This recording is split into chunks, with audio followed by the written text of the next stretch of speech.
அந்த துறையில் லாபமே இல்லப்பா, நஷ்டத்தில் இயங்கிக்கிட்டு இருக்குது.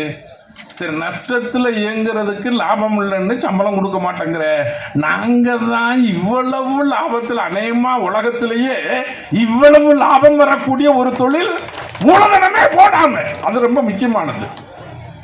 ஏதாவது மூலதனம் போட்டுருக்கு அந்த மாநில அரசாங்கம்? தமிழ்நாடு அரசாங்கம் எனக்கு தெரியும் அப்படி போடல. நான் 2003ஆம் ஆண்டு நவம்பர் மாதம் இந்த தீர்மானம் வரும்போது நாங்கள்லாம் உறுப்பினராக இருந்தோம். அப்ப அவங்களுக்கு கோபம் நல்ல எண்ணத்துல எல்லாம் கொண்டு வரல. அவ்வளவு திமுக காரங்களும் சிண்டிகேட் போட்டு கடையை எடுத்துடுறான். அண்ணா திமுக காரனால எடுக்க முடியல, அதனால கடையெல்லாம் நான் நடத்திடுறேன்.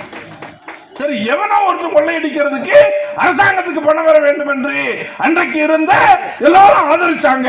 300 கோடி ரூபாய் லாபத்தில் துவங்கிய இந்த நிறுவனம் இந்த ஆண்டு 48,000 கோடி ரூபாயை லாபமாக இந்த அரசாங்கத்திற்கு கொடுத்திருக்கிறது என்றால் 450 கோடி ரூபாய் கொடுத்து ஒரு காலமுறை ஊதியத்தை இந்த அரசாங்கத்தால் நிர்ணயிக்க முடியாதா?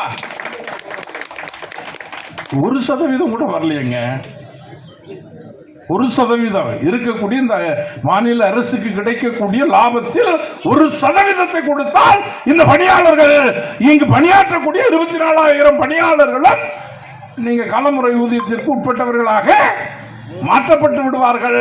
மாறும்போது அனைத்து சட்ட உரிமைகளையும் பெற்றவர்களாக இவர்கள் மாறிவிடுவார்கள் தானே. இது நாங்க மட்டுமா கேட்டுக்கிட்டு இருந்தோம்? 4.5 வருஷத்துக்கு முன்னாடி நீங்களும் சேர்ந்தானே கேட்டீங்க. இவங்க நல்லா கவனிச்சிங்கன்னா, நான் 5 வருஷம் ஒரு மாதிரி இருக்கிறாங்க, ஒரு மூடில் இருக்கிறாங்க. 5 வருஷம் சைலண்ட் மோடுக்கு போயிடுறாங்க. இந்த செல்போன் மாதிரி நம்ம பேசும்போது இப்போ சைலண்ட் மோடில் போட்டு வச்சிருப்போம்ல.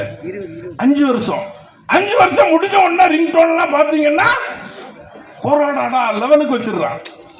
அடுத்த 5 வருஷம் இது என்ன? எந்த அரசாங்கமாக இருக்கட்டும், நான் இந்த அரசாங்கமா அந்த அரசாங்கமா என்று எந்த அரசாங்கத்தையும் சொல்ல வரவில்லை. அரசாங்கம் என்றால் தொழிற்சங்கம் என்றால் தொழிற்சங்கம் நடத்தக்கூடியவர்கள் ஏற்கனவே முன்வைக்கக்கூடிய கோரிக்கைகளை அவர்கள் சார்ந்த அரசாங்கம் வந்தாலும் அவர்களிடம் அந்த கோரிக்கை வைத்த போராட்டத்தை நடத்தணுமா வேண்டாமா? சரி, போராட வேணாம் சார். போராடினா அவங்க கடையை விட்டு ஏதாவது நல்ல கடையில் கொடுக்க மாட்டாங்க, லாபம் நிறைய வராம கூட போயிடலாம். சப்போர்ட்டிவா இருக்கணும்ல, ஒரு அரசாங்கத்துக்கு ஒரு நிர்பந்தம் கொடுக்கணும்ல. அதில் நீங்கள் செய்யாததனுடைய விளைவு உங்களது சங்கத்தில் இருக்கக்கூடிய ஊழியர்கள் கூட இன்றைக்கு கூட்டு போராட்ட நடவடிக்கை குழு எடுக்கக்கூடிய அனைத்து நடவடிக்கைகளுக்கும் ஆதரவை தெரிவிப்பவர்களாக இருக்கிறார்கள். ஆகவேதான் 18ஆம் தேதி நடைபெறக்கூடிய அந்த போராட்டம் என்பது தமிழக வரலாற்றில், டாஸ்மாக் ஊழியர்கள் வரலாற்றில் மிகச் சிறந்த ஒரு போராட்டமாக மாறும்.